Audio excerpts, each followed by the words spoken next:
Bezrat Hashem Rabotai, d'ici quelques jours, le Yud Dalet Heshvan, ça va être la Iloula de notre maître Rabbi Avraham Yeshayahu Karelitz, dit le Hazon Ish, qui a écrit une œuvre extraordinaire. C'était le Rav de Bnei Brak, ça fait environ 50 ans. Tzadik Yesod Olam.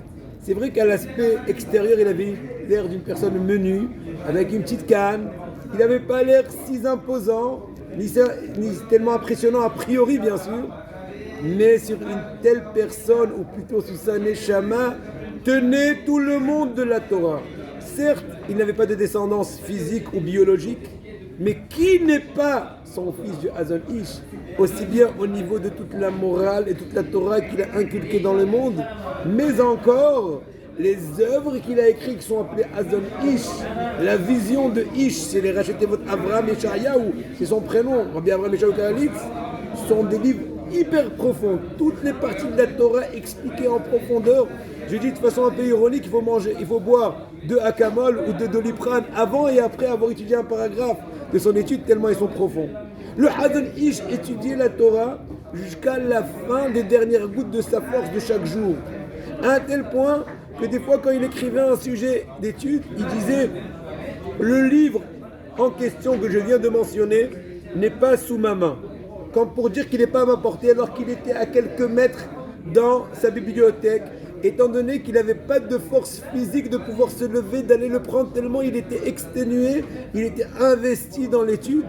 Une fois même on l'a surpris, affalé dans la petite distance entre sa table d'étude et son lit où il devait se reposer, et il a dit cette fois-ci j'ai mal calculé les dernières gouttes de force pour pouvoir aller me reposer. Et donc, ce qui s'est passé, à mi-chemin, il est tombé, il a mal calculé le coup, entre guillemets. Et là, je vais vous lire ce qui est marqué dans le Sefer Nahalat Sadeh, qui est en rapport avec Parashat Lech Lecha, qui raconte une histoire extraordinaire avec le Hazon Ish. Il y avait une histoire avec le Hazon Ish, qu'au-dessus de sa maison, il y avait une espèce de Beth Midrash, une salle d'études. Et une fois, il est arrivé qu'il y avait 2 jeunes gens, 2 jeunes Bahorim de la Yeshiva qui étudiaient Havruta. Ils étudiaient donc en couple, il explique à l'autre, etc. Comme ce qu'on a l'habitude dans les kolim, dans les yeshivot. Et voilà quand le Hazon Ish est monté, il les a attrapés à un certain moment où ils n'étudiaient pas. Ils papotaient un peu, ils parlaient est-ce que Haza, qu'est-ce qui se passe avec Haza, peut-être. Il aurait dit Hazon Ish, Metikut Torah Kamagdolai. La douceur de la Torah, combien elle est grande.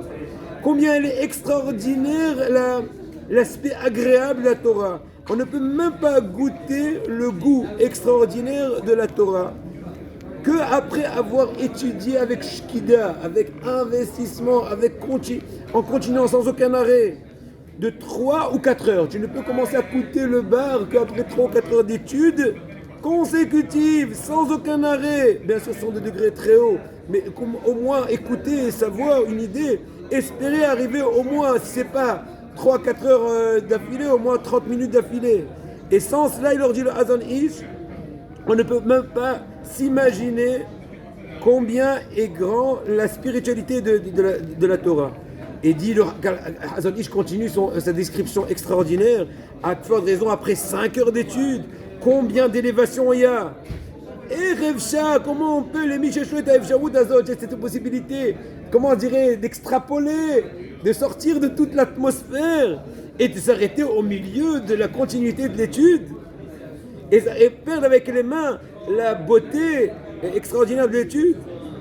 Après 6 heures d'étude, dit le Hazon Ish, consécutives, la personne oublie tout ce monde, tous les sujets de ce monde, il s'attache à des choses spirituelles. Après 7 heures d'études, dit le Hazon Ish, la personne ressent le plus proche d'Akadosh Baruch Hu, il n'a aucun intérêt de tout le plaisir de ce monde-là, il ne regarde même pas. Il est tout empli de, comment dirais-je, Rigashot Sim'a, des sentiments de joie. Après 8 heures d'études, dit le Hazon Ish, Afilou Lonofelet Bilibo Mahshava, il n'a même pas une arrière-pensée d'une passion et de toute la matérialité de ce monde. Et tout le monde-là est pour lui comme il est tout le temps en train d'aspirer à Kadosh Baruch Hu. Et pour finir, après 9 heures d'études consécutives du Hazon Ish, et quand il dit c'est qu'il a fait, et il le faisait peut-être tous les jours, Kulonia Kodesh le Mala, il est tout entier saint au-dessus de tout. Et pour finir, après 10 heures d'études, il dit c'est indescriptible avec des mots. Comment exprimer la situation, le degré, l'état de la personne qui arrive avec le feu de la Torah et la joie. Nous bénissons tous. Chacun essaie de multiplier les minutes, les heures, les moments d'études. Et avec cela, c'est le plus grand secours pour nous et pour le peuple d'Israël.